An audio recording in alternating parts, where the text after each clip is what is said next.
Students, I am Hardik Sheta from Saraswat international academy Vapi. आज हम standard 10 subject science chapter number 3 metals and non metals को आगे बढ़ाते हैं। तो आज हमें पढ़ना है अकरेंस ऑफ मेटल्स, कि मेटल्स है वो हमें कैसे मिलती है। ठीक है, तो अर्थ के क्रस्ट के अंदर से हम कैसे मिनरल्स को निकालते हैं, ठीक है, फिर उनको कैसे हम रिफाइन करते हैं, उसके लिए क्या क्या प्रोसीजर होती है, ये सब हम यहाँ पे डिस्कस करने वाले हैं। ठीक है, तो सबसे पहले दो डेफिनेशन आप याद रख लो।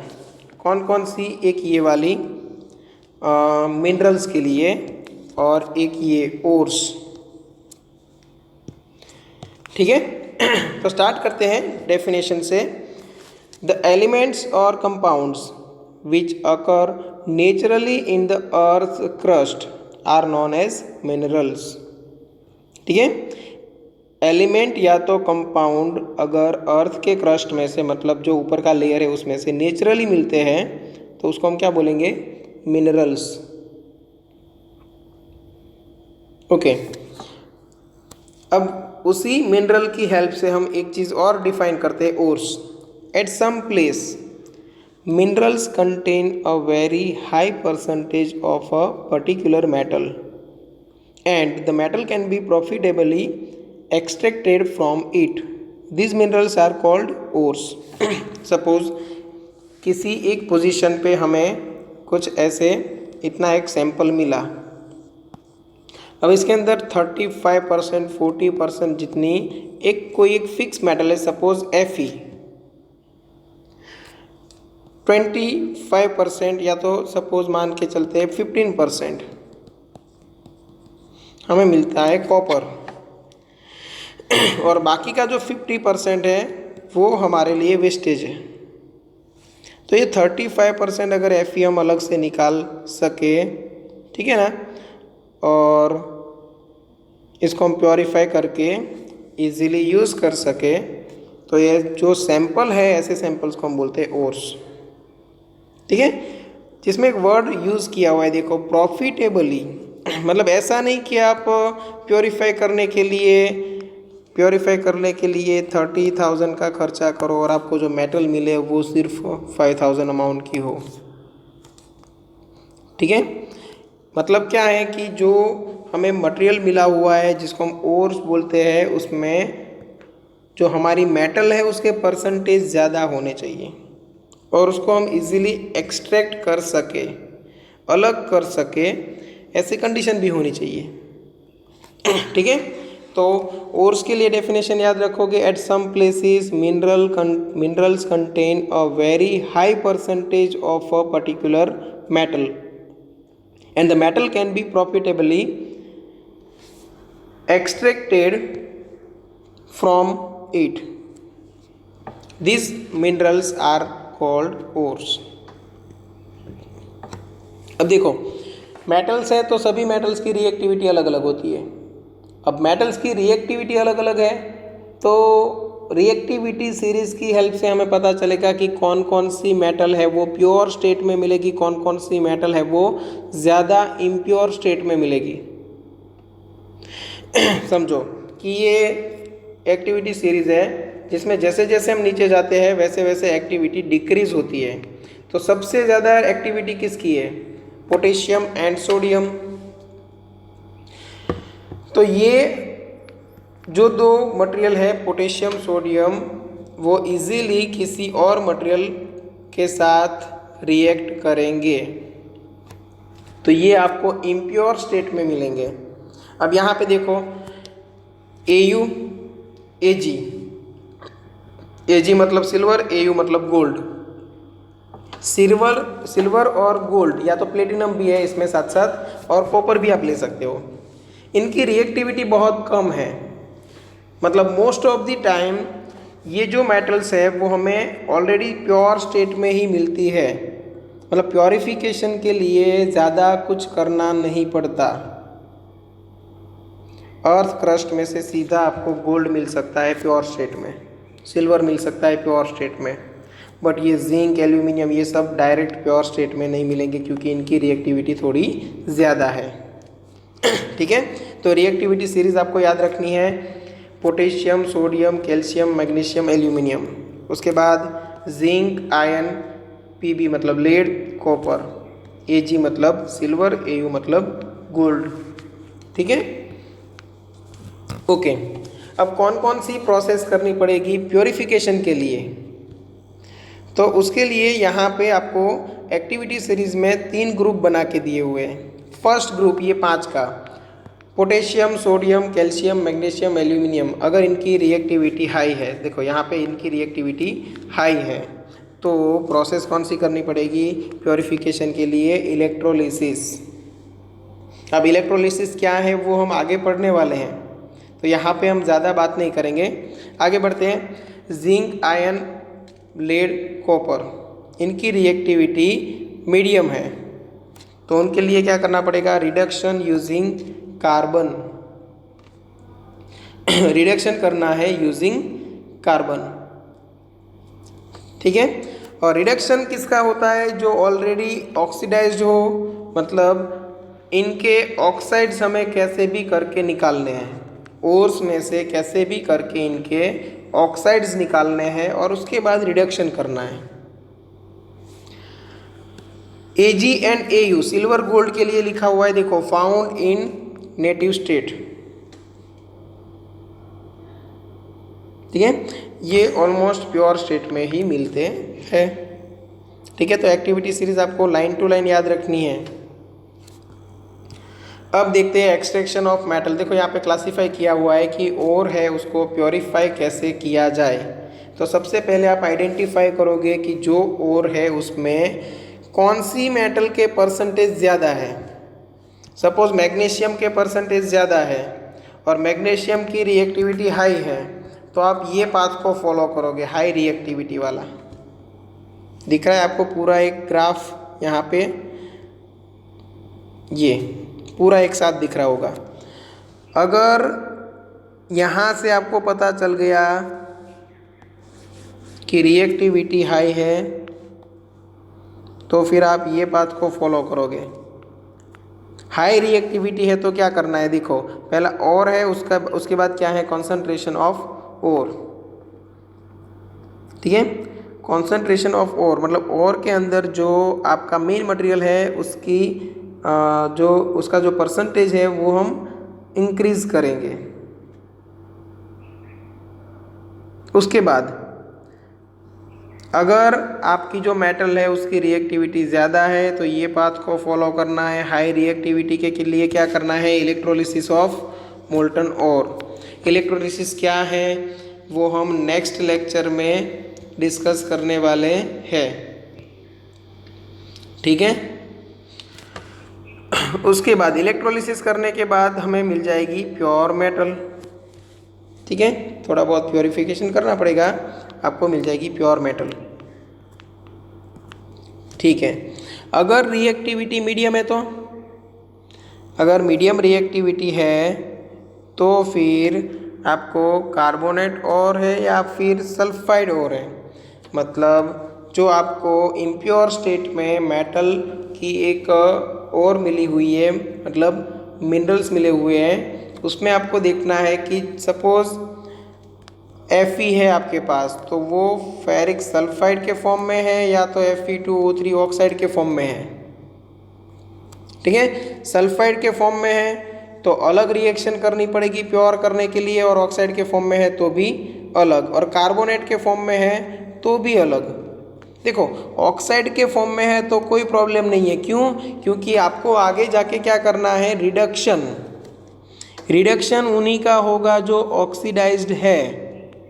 मतलब देखो यहाँ पे जो आपके पास मटेरियल है वो कार्बोनेट फॉर्म में है या तो सल्फाइड फॉर्म में है। हम लास्ट में क्या कन्वर्ट करने वाले हैं, लास्ट में हमें क्या मिलता है, देखो यहाँ पे दोनों मिल रहे हैं, ऑक्साइड्स ऑफ मेटल, और ऑक्साइड बनेगा तभी तो रिडक्शन होगा, ऑक्साइड बनेगा तभी तो रिडक्शन होगा।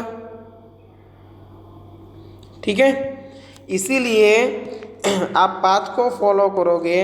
सपोज मीडियम रिएक्टिविटी है आपको पता चला, और अगर ऑक्साइड फॉर्म में है, अगर मटेरियल ऑक्साइड फॉर्म में है तो सीधा आप यहाँ पे चले जाओगे, क्या करोगे सीधा रिडक्शन। बट अगर कार्बोनेट फॉर्म में है तो, अगर कार्बोनेट फॉर्म में है पता चला तो आप कौन सी प्रोसेस करोगे कैल्सिनेशन। अगर कार्बोनेट फॉर्म में है तो आप करोगे कैल्सिनेशन। ठीक है। और अगर सल्फाइड फॉर्म में है तो आप करोगे रोस्टिंग।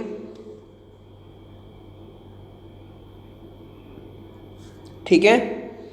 ये दो प्रोसेस की हेल्प से अब रोस्टिंग कैसे होता है ये भी समझना है आपको। तो the sulphide ores are converted into oxides by heating strongly in the presence of excess air is known as roasting. Roasting का मतलब क्या रहेगा कि अगर कोई सल्फाइड ओर है उसको एकदम स्ट्रांगली आप हीट दो with the help of excess air, मतलब ऑक्सीजन का अमाउंट, एयर का अमाउंट ज़्यादा होना चाहिए, तो ऐसी प्रोसेस को आप बोलोगे रोस्टिंग। और सल्फाइड ओर है वो किस में कन्वर्ट हो जाएगी ऑक्साइड्स में। ये हो गया रोस्टिंग। ठीक है। अब बात करते हैं कैल्सिनेशन क्या है। रोस्टिंग आपको पता चल गया कि सल्फाइड ओर है उसको ज़्यादा गर्म करना है, ज़्यादा एयर रखनी है और वो सल्फाइड और हमें कन्वर्ट करनी है किस में ऑक्साइड्स के फॉर्म में, उसको बोला जाता है रोस्टिंग। अब ये कैल्सिनेशन क्या है वो भी समझना है। ठीक है। तो अगर कार्बोनेट ओर है, ठीक है, जो आपके पास जो मटेरियल है वो कार्बोनेट फॉर्म में है, ठीक है, तो उसको आप कन्वर्ट करना चाहोगे ऑक्साइड फॉर्म में, क्योंकि लास्ट में हमें क्या चाहिए ऑक्साइड, क्योंकि ऑक्साइड बनेगा तभी तो रिडक्शन हो पाएगा। ठीक है। तो यहाँ पे भी आपको क्या करना है हीटिंग देना है, बट यहाँ पे एयर की क्वांटिटी लिमिटेड रखनी है। ठीक है। कार्बोनेट ओर्स को ऑक्साइड्स में कन्वर्ट करने के लिए आप हीट करोगे, बट तब जो एयर प्रेजेंट है वो लिमिटेड अमाउंट में होनी चाहिए।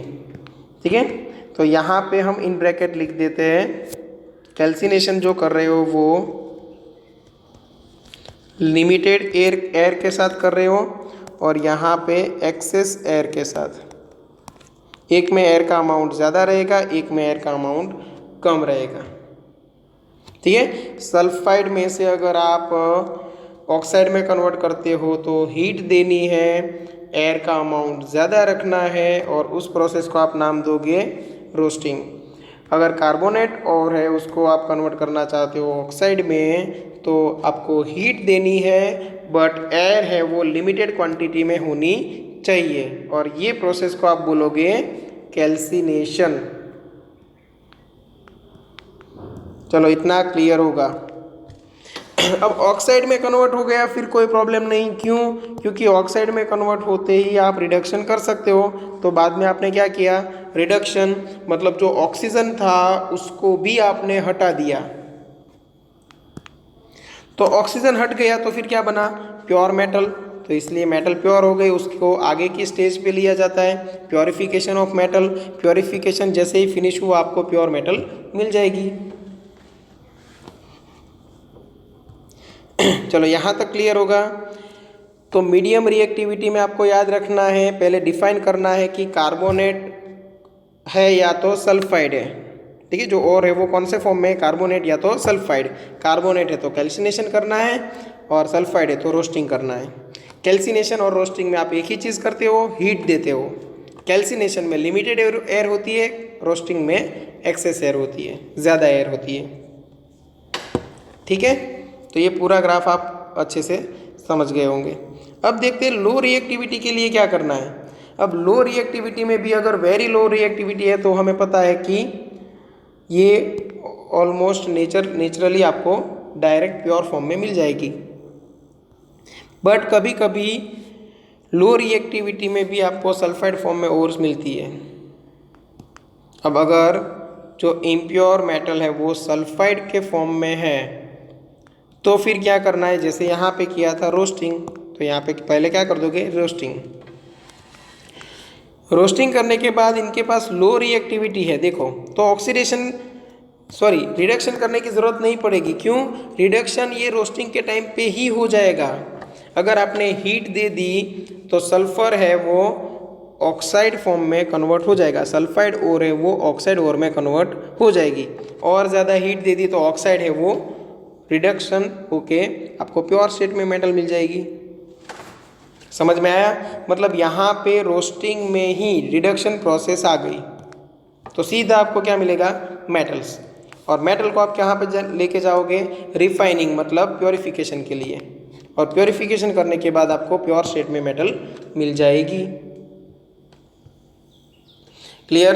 तो ये जो पूरा चार्ट है वो आपको अच्छे से याद रखना है। ऐसा लगे तो देखो मैंने यहाँ पे स्क्रीन पे रखा हुआ है, आप चाहो तो स्क्रीनशॉट ले सकते हो।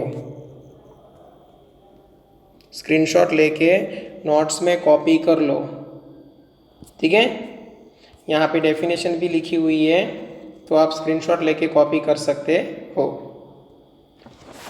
क्लियर यहाँ तक? ओके, तो अच्छे से याद रखना है। सबसे पहली बात, अकरेंस ऑफ मेटल में आपको दो डेफिनेशन लिखनी है, एक मिनरल्स के लिए, एक ओर्स के लिए, ठीक है?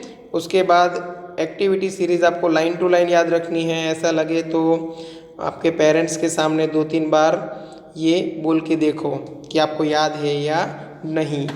Potassium, sodium, calcium, magnesium, aluminium, zinc, iron, lead, copper, silver, gold, ठीक है? और उसके बाद एक्सट्रैक्शन ऑफ मेटल का ये पूरा चार्ट, डायरेक्ट सिर्फ चार्ट भी एग्जाम में आ सकता है। तो ये भी याद रखना है। और सब उसके बाद पहला स्टेप होगा कंसंट्रेशन ऑफ ओर। उसके बाद आप आइडेंटिफाई करोगे हाई रिएक्टिविटी, मीडियम रिएक्टिविटी या तो लो रिएक्टिविटी। हाई रिएक्टिविटी है तो उस हिसाब से आगे बढ़ना है, मीडियम है तो उस हिसाब से, और लो है तो उस हिसाब से, ठीक है? मीडियम रिएक्टिविटी में 2 पार्ट बनेंगे, कार्बोनेट है या सल्फाइड है। कार्बोनेट है तो कैल्सिनेशन करना है, सल्फाइड है तो रोस्टिंग करना है। दोनों में हम क्या करते हैं, मेटल के ऑक्साइड्स बना रहे हैं ताकि हम रिडक्शन कर पाए, और रिडक्शन करने के बाद आपको मिल जाएगी प्योर मेटल। क्लियर?